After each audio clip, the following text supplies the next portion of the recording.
স্বাগতম জনাইছোঁ সকলোকে মোৰ অন্য এটা মিনি ভ্লগলৈ।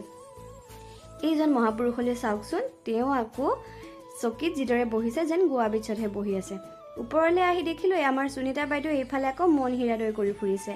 আৰু আবেলিতে সোণমণিয়ে ঘৰৰ পৰা আনিছিলে মাকৈ, তাকে আকৌ আমাৰ নিপেন কাই বইল কৰি দিছে আৰু তেওঁ বৰ মজাকৈ সোৱাদ লৈছে আৰু আমি আটায়ে খালোঁ। আৰু সন্ধিয়া মানুহজনে আনিবলৈ বুলি গৈ হাতত তুলি দিলে ঘুগুনি আৰু কৰি। আৰু এয়া আমাৰ মামুন বৌক লগ পালোঁ ৰাস্তাতে।